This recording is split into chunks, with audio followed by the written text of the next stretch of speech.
Pancasila sebagai ideologi negara. Apa ideologi Anda? Yang pertama, materialisme, rasionalisme, hedonisme, individualisme, liberalisme, sosialisme, kapitalisme, dan etc. Konsep dan urgensi Pancasila sebagai ideologi negara. Konsep Pancasila sebagai ideologi negara. Ideologi, bahasa Yunani, gabungan dari dua kata yaitu eidos yang artinya gagasan atau konsep, dan logos yang berarti ilmu. Umum, sekumpulan ide, gagasan, keyakinan, dan kepercayaan yang menyeluruh dan sistematis. Etimologis adalah ilmu tentang gagasan-gagasan atau ilmu yang mempelajari asal-usul ide. Destudetrasi adalah ilmu yang meliputi kajian tentang asal-usul dan hakikat ide atau gagasan. Francis Bacon adalah sintesa pemikiran mendasar dari suatu konsep hidup. Karl Marx adalah alat untuk mencapai kesetaraan dan kesejahteraan bersama dalam masyarakat. Thomas Hobbes adalah suatu cara untuk melindungi kekuasaan pemerintah agar dapat bertahan dan mengatur rakyatnya. Fungsi ideologi ada 4, yaitu yang pertama, menjadi pemandu tindakan sosial individu di masyarakat. Yang kedua, menjadi sumber inspirasi norma dan nilai sosial. Yang ketiga, menjadi panduan bagi individu dalam menemukan identitas dirinya.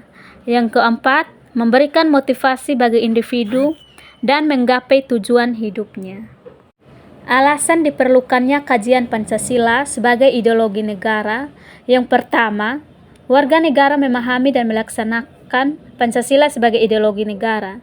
Ideologi Pancasila menghadap tantangan dari berbagai ideologi dunia dalam kebudayaan global. Yang pertama, unsur ateisme dalam ideologi Marxisme atau komunisme bertentangan dengan sila ketuhanan yang Maha Esa. Yang kedua, unsur individualisme dalam liberalisme tidak sesuai dengan prinsip gotong royong dalam sila keadilan sosial bagi seluruh rakyat Indonesia. Yang ketiga, kapitalisme yang memberikan kebebasan individu untuk menguasai sistem perekonomian negara tidak sesuai dengan prinsip ekonomi kerakyatan. Salah satu dampak yang dirasakan dari kapitalisme ialah munculnya gaya hidup konsumtif. Pancasila juga menghadapi tantangan dari sikap dan perilaku kehidupan yang menyimpang dari norma-norma masyarakat umum. Tantangan itu meliputi antara lain terorisme dan narkoba. Unsur ancaman yang ditimbulkan oleh aksi terorisme yaitu yang pertama, rasa takut dan cemas yang ditimbulkan oleh bom bunuh diri, mengancam keamanan negara dan masyarakat pada umumnya. Yang kedua, aksi terorisme dengan ideologinya menebarkan ancaman terhadap kesatuan bangsa sehingga mengancam disintegrasi bangsa. Yang ketiga, aksi terorisme menyebabkan investor asing tidak berani menanamkan modal di Indonesia dan wisatawan asing enggan berkunjung ke Indonesia sehingga mengganggu pertumbuhan perekonomian negara.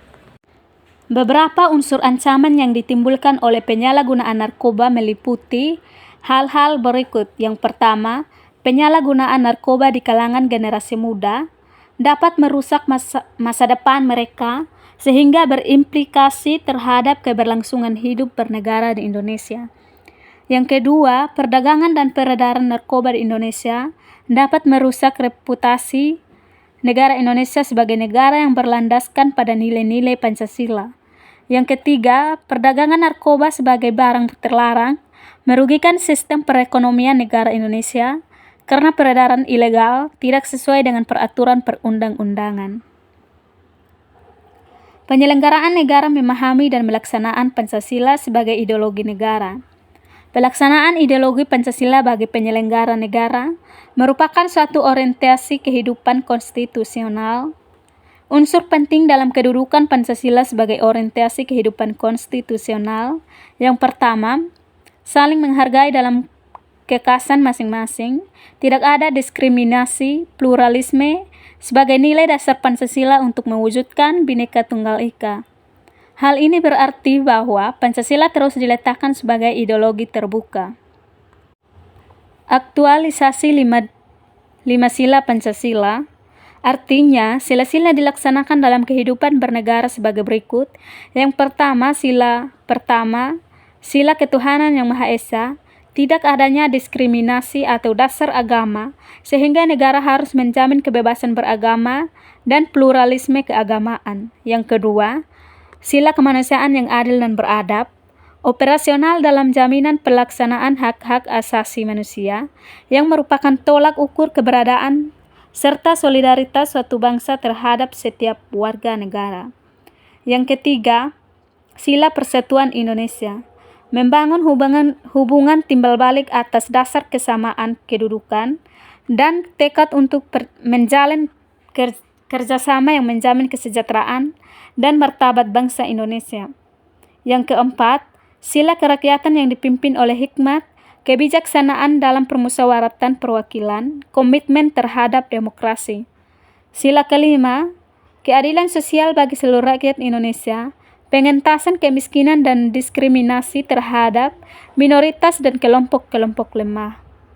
Menggali sumber historis, sosiologis, politis tentang Pancasila sebagai ideologi negara. Yang pertama, sumber historis Pancasila sebagai ideologi negara, yaitu sebagai pemersatu bangsa. 2. Sebagai asas tunggal bagi organisasi politik dan ormas. Yang ketiga, masalah politis. Keempat, kebebasan berpendapat. Yang ketiga, Undang-Undang Sikdinasi nomor 20 tahun 2003 yang tak mencantumkan pendidikan Pancasila sebagai mata pelajaran wajib.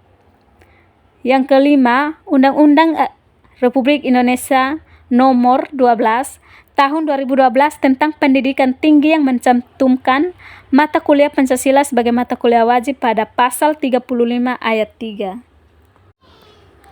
Yang kedua, sumber sosiologis Pancasila sebagai ideologi negara. Sila pertama, kehidupan beragama masyarakat Indonesia. Sila kedua, saling menghargai dan menghormati hak-hak lain. Yang ketiga, solidaritas rasa cinta tanah air yang berwujud pada mencintai produk dalam negeri. Sila keempat, menghargai pendapat orang lain, semangat musyawarah dalam mengambil keputusan. Yang ketiga, sila kelima, sikap suka menolong, menjalani gaya hidup sederhana, tidak menyolok atau berlebihan. Yang ketiga, sumber politis Pancasila sebagai ideologi negara. Yang pertama, nilai ketuhanan atau religiusitas, keterkaitan individu dengan sesuatu yang dianggapnya memiliki kekuatan sakral, suci, agung, dan mulia.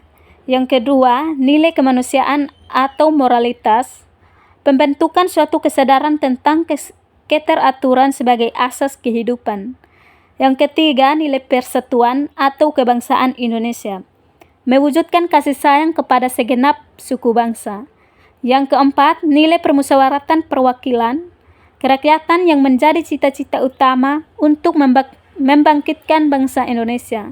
Yang kelima, nilai keadilan sosial, menjunjung norma berdasarkan ketidakberpihakan, keseimbangan, serta pemerataan terhadap suatu hal.